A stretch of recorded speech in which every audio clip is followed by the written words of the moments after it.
What's up, YouTube? It's Morgan, also known as Jew, and today I'm going to be going through the Week 3 NFL games and giving my predictions and thoughts on what's going to happen during the week. So, let's get into it. All right, so the first game of the day, or of the week, is Pittsburgh at Cleveland.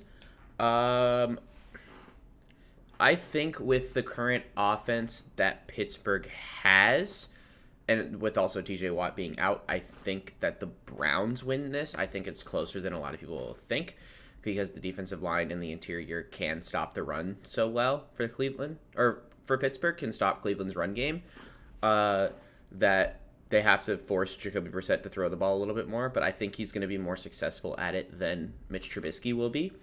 So, okay, now we're going to the 1 o'clock games. Houston at Chicago. I think Houston wins this.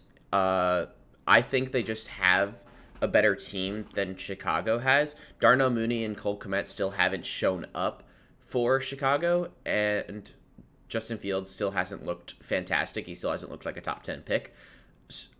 He just doesn't have the pieces to make him look like a top 10 pick, so I don't think he is able to win the game for them, and I think Houston takes it. Las Vegas at Tennessee. I think this is the game where Tennessee figures it out. I think with Las Vegas' defensive line, Derrick Henry's able to run. I still don't think Tannehill can get it done. I think that in this season they need to play Malik Willis more than Ryan Tannehill, at least once, just to get him to play. But I think this is the game where Derrick Henry figures it out and he starts to actually run the ball. Kansas City and Indianapolis. I still think Kansas City is a really, really good team.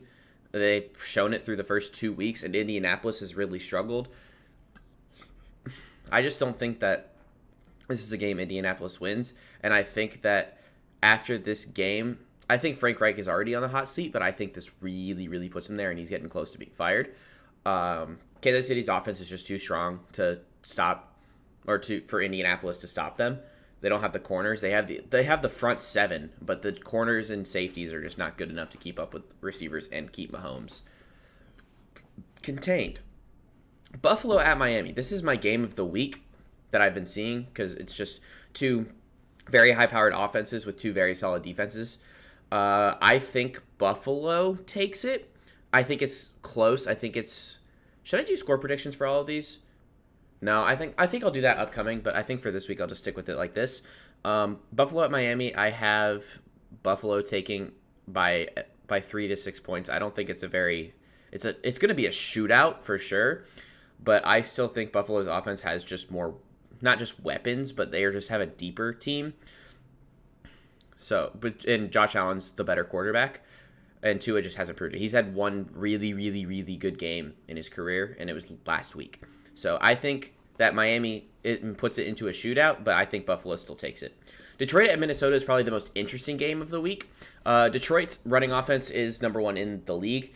And biasly, I have to say the Lions, but also their pass defense allows, at least in fantasy points, allows 8th most points to fantasy wide receivers, which in turn somewhat leads to receiving yards. So Curtis Samuel at the beginning of the first half, Washington Commanders wide receivers couldn't do anything because Carson Wentz couldn't get the ball throwing. But I think Kirk Cousins is a better quarterback than Carson Wentz, and they also have better weapons with Justin Jefferson, Adam Thielen, Dalvin Cook even running the ball. I think Minnesota's offense is just too strong for Detroit's defense to stop. So I think Minnesota takes it by at least 2 scores, sadly. But, go Lions. So let's hope they win it. Baltimore, New England. I think Baltimore takes it. Lamar Jackson looks really, really good this season.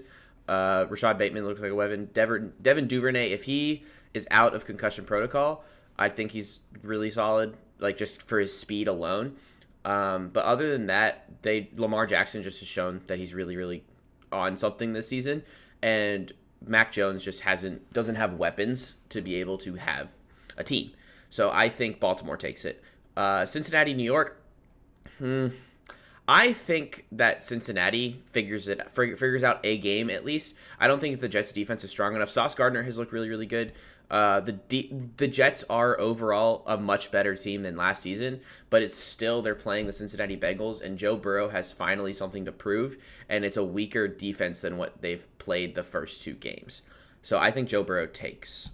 It goes into New York and wins it.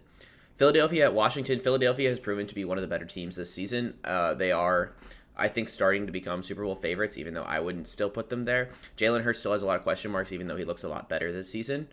But I think that Washington, is Chase Young still hurt? So he is still injured for this game. He's still recovering. But so I think that not having that interior defensive line for a very run-heavy team is just, Philadelphia is just going to move the ball on them all day. And A.J. Brown has looked like such a weapon, like as he's been for his career. But Philadelphia takes it easily. New Orleans at Carolina. Carolina has had just two tough, like not even just like tough games because they haven't played really tough opponents. They've just been tough. It's just been like, I don't even know how to put it. It's just tough. And New Orleans is a much better team than Carolina. They're not playing a defense like Tampa Bay right now in Carolina, so I think Jameis Winston goes off again, and New Orleans takes it easily. Jacksonville at Chargers. I think Chargers murder Jacksonville.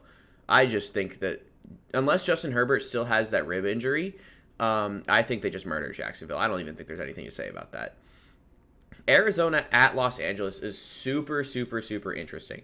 Los Angeles almost blew that lead to Atlanta last week, and Arizona finally, like, they started to move the ball again last week. So Arizona, I think, wins it in a shootout, especially because it's at home. But even though the Rams always have the Cardinals number, so I really don't know where this is going to go. This is just kind of a toss-up, but I still think Arizona takes it, as much as I love Cooper Kupp and Matthew Stafford. But I still think Arizona just murdered. Wait, James Conner is injured. That actually changes a lot for me. I completely forgot James Conner is injured. I think I'll switch it to the Rams now with James. If James Conner was playing, I'd say it's the Cardinals, but without James Conner, I'd say it's Los Angeles because I think Kyler Murray has to step up more, and their defense still has a lot of really good pieces. They're just not playing well right now. Atlanta at Seattle. I think Atlanta finally gets a win. They're due for one.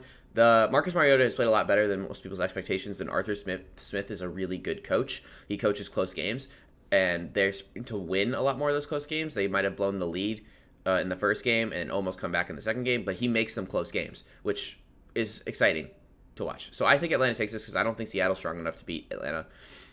Green Bay at Tampa. I think Tampa wins, even though Mike Evans probably will. I don't think Mike Evans will be out. He might be suspended. I don't know. But even if they had him, I still think they'd murder. Or if they didn't have him, I think they murder Green Bay. I don't think Green Bay's offense is strong enough to compete with Tampa's defense, especially. Also having just Tom Brady. And Tom Brady's going to get carried by his defense this season, I think. But, well, at least at the beginning of it. But I still think that Tampa murders Green Bay. San Francisco at Denver. I think Denver gets a signature win here. San Francisco doesn't have Elijah Mitchell, and yeah, Jeff Wilson Jr. is a very solid running back at the backup, but I think Denver and they also have Jimmy Garoppolo, which is a solid quarterback, but he's not going to be that guy that takes you over the top. He's just going to be that guy who plays very solid for you. So I have Denver taking it. And then the final game of the week is Dallas at New York. I think New York's hot streak comes to an end. I think Cooper Rush is a very talented quarterback, and I think that their defense is enough to carry them alone at New York. So I think Dallas takes this easily. But that'll be an exciting game to watch. I'm not going to lie. That will be. All right, that's going to be the end of this video. If you like content like this, or just random sports content, please make sure to subscribe, leave a like, comment what you'd like to see next. I'm going to be out. Peace.